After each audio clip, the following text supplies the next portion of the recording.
kita dorong ya, dan alhamdulillah terjadi, dan kita sudah mendaftarkan FIFA tadi malam ya. FIFA sudah mengeluarkan suratnya. ต้องยอมรับว่าวันนี้เนี่ยมันเป็นวันที่คือมันเป็นโอกาสเดียวนะที่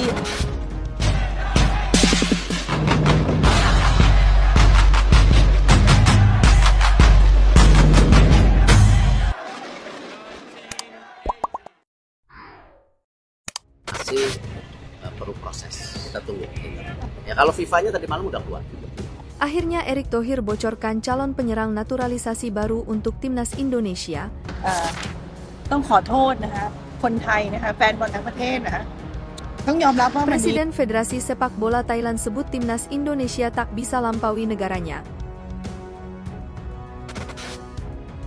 Roni Pangemanan mendapat informasi terbaru dari Ketua Umum PSSI, Erick Thohir, soal kemungkinan naturalisasi Ula Romeni untuk timnas Indonesia. Nama Ula Romeni digadang bakal menjadi penyerang baru timnas Indonesia untuk menghadapi putaran ketiga kualifikasi Piala Dunia 2026 zona Asia. Ula Romeni yang kini bermain untuk FC Utrecht di Liga Belanda atau Eredivisie dinilai bisa menjadi jawaban atas kurang impresifnya lini serang timnas Indonesia. Apalagi, skuad Garuda akan menghadapi lawan-lawan yang berat di putaran ketiga kualifikasi Piala Dunia 2026 seperti Iran, Jepang, Korea Selatan, Arab Saudi, dan Australia.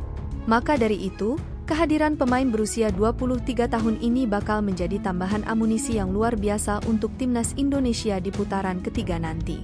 Roni Pangemanan atau yang akrab disapa Bung Ropan sempat menanyakan soal kemungkinan naturalisasi Ula Romeni kepada Erick Thohir. Menurut Bung Ropan, Ula Romeni masuk radar Erick Thohir untuk segera dinaturalisasi dalam waktu dekat. Terlebih hanya sekitar 2 bulan sebelum Indonesia melakoni laga pertama putaran ketiga. Pak Ketua, Erick Thohir, lagi-lagi bilang sudah tetap masuk radar mereka dan kita sedang diupayakan juga diusahakan biar ini berhasil. Ujarnya dikutip dari channel YouTube Bung Ropan, Minggu, 16 Juni 2024. Bung Ropan menambahkan, kehadiran Ula Romeni yang memiliki tipe sebagai goal getter akan sangat membantu timnas Indonesia untuk mengkonversi setiap peluang. Karena kita kan butuh striker, tanpa striker akan sangat sulit. Selama ini, Shin Tae-yong mengandalkan Rafael Struijk untuk membongkar pertahanan lawan. Namun dia menilai bahwa penyerang Ado dan Haak tersebut lebih cocok di sayap. Para penyerang muda yang dimiliki Indonesia saat ini pun belum cukup untuk bermain di level tinggi seperti putaran ketiga kualifikasi Piala Dunia 2026 zona Asia. Ada Rafael Struijk memang, tapi bukan tipikal nomor 9 yang baik, dia bisa bermain sebagai flank. Pemain yang bermain di Liga 1 kita mempunyai pemain rising star seperti Malik Rizaldi atau Dimas Drajat, tetapi itu tidak cukup juga. Sehingga menurut saya perlu untuk datangkan pemain yang baik, ucapnya. Keberhasilan timnas Indonesia menjadi sejarah baru dalam dunia sepak bola. Hal ini menjadi prestasi yang membanggakan. Padahal sebelumnya, timnas Indonesia sempat dianggap tim yang remeh oleh Thailand. Madam Pang menilai timnas Indonesia tak bisa lampaui timnas Thailand. Presiden Federasi Sepak Bola Thailand, FAT, Nualpan Lamsam atau akrab disapa Madam Pang menilai timnas Indonesia takkan bisa melampaui sepak bola negaranya. Meski begitu, ia mengakui timnas Indonesia berkembang pesat.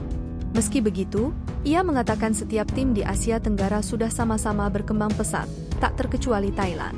Selain berhasil lolos ke putaran ketiga kualifikasi Piala Dunia 2026, timnas Indonesia juga mulai terlihat performanya di Asia Tenggara, ASEAN. Hal tersebut terlihat saat skuad Garuda berhasil menembus babak 16 besar Piala Asia untuk pertama kalinya.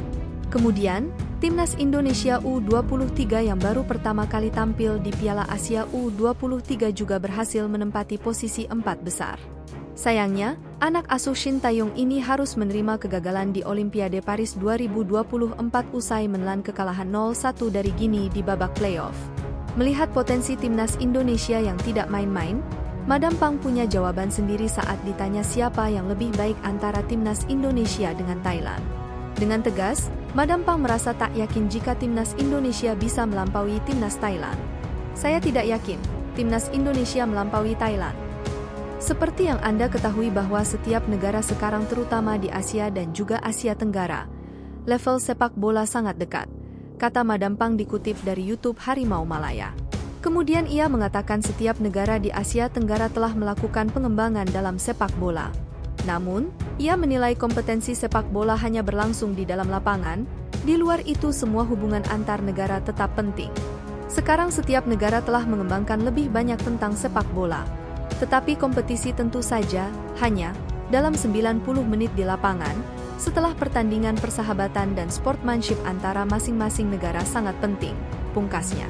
Diketahui, saat ini Thailand menempati posisi pertama di ASEAN dengan peringkat 101 di FIFA.